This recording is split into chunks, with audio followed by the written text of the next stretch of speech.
This photograph is wrong. Flat, washed out, the color drained out of it. Two numbers, turn it back into this. One for contrast, one for brightness. That is the whole fix. But which way do you turn them? Guess. And you can make it worse just as easily as better. Follow one arrow and watch what happens. By the end, you will have watched one arrow beat 5000 guesses. So, how do you feel a slope you cannot see? Stand still in the dark and you can still find downhill. Lean one foot north and feel whether the ground drops. Lean the other east and feel that. Two little tests and together they tell you which way to walk. Here is the photo we have and the photo we want. Every pixel in the left one is off by about 38 shades out of 255. Add up every one of those misses, square them, average them, and you get one number. That number is the score, and driving it down is the whole job. And you have exactly two things you are allowed to change. Multiply every pixel, that is contrast. Add to every pixel, that is brightness. So ask last episode's question. Hold brightness still and turn contrast a hair.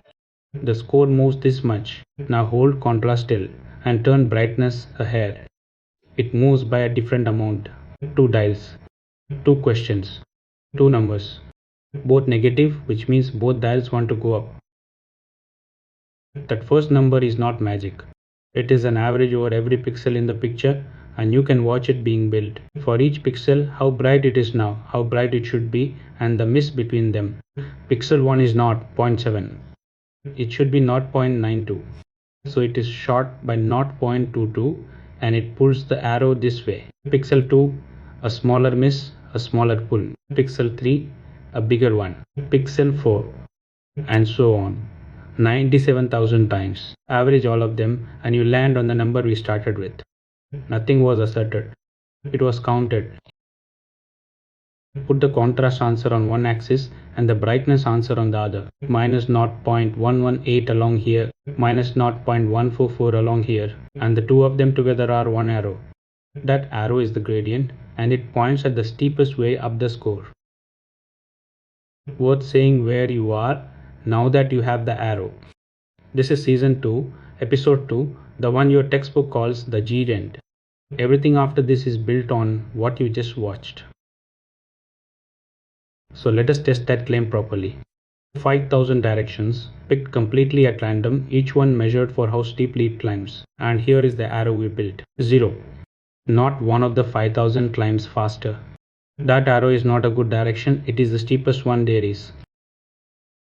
Here is the arrow and every other direction you could have picked instead. Now shine a light across it, the way the sun casts a shadow.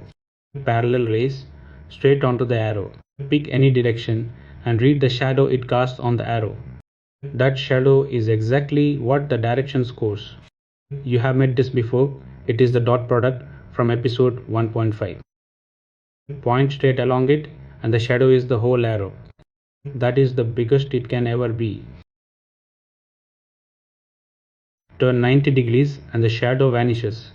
You are walking along the contour, gaining nothing. So every direction scores the arrow's length times the cosine of the angle. Cosine never goes above 1 and it only equals 1 in a single direction. Nothing can beat it because nothing is allowed to. Draw the contour lines. Every point on a ring casts the model exactly the same. Stand anywhere on one of them and the arrow crosses it at a right angle. Not roughly, exactly. 90.000 degrees. The arrow and the contour are perpendicular every time. Remember the beautiful hill we opened on? Every explanation of this draws that same picture. A smooth symmetric bowl with the answer sitting neatly at the bottom. That bowl is a lie.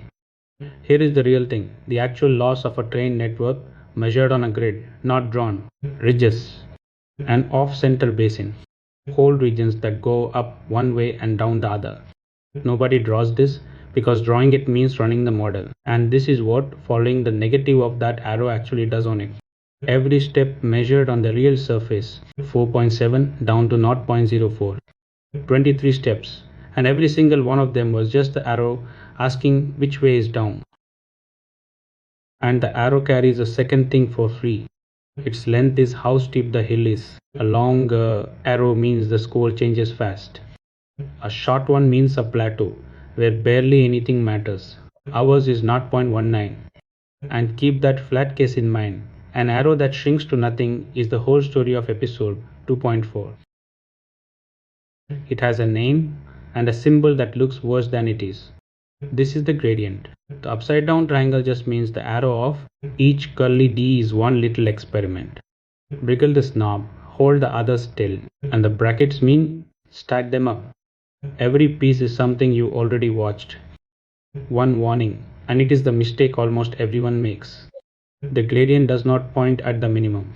It points at the steepest way up. To go downhill, you use the negative of it, which is exactly what training does. This arrow is not new. It is older than the light bulb. Last time we met Cauchy, finding the bottom of a curve he could not see. But his actual paper was not about one number.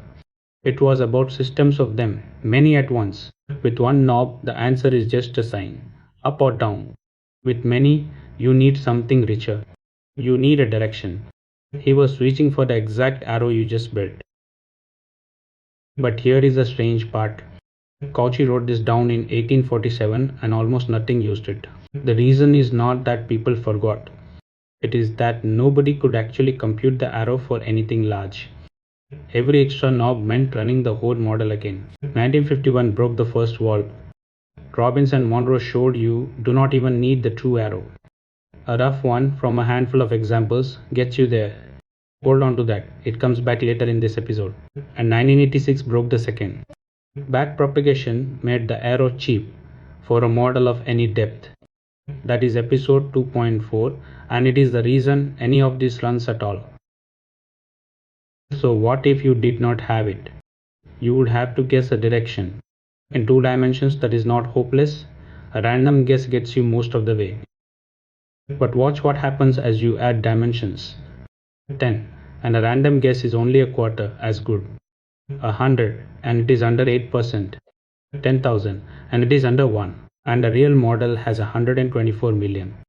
Guessing is not slow at that scale. It is hopeless. The gradient is the only thing that makes the problem possible. And this is not a toy idea that gets replaced by something fancier later. In GPT-2, the gradient is still exactly one arrow. It just has 124 million components instead of 2. It still has a length, 78.9, and that single number tells you how steep the hill is under a model with 124 million knobs. And that arrow is not free. Let us actually price one. Each one is 4 bytes. So a single gradient of GPT-2 is 498 megabytes. That is one step. A training run takes hundreds of thousands of steps. Multiply it out and you compute about 150 terabytes of gradient, and every byte of it is used once and thrown away. And here is the part that sounds wrong. Nobody computes that arrow.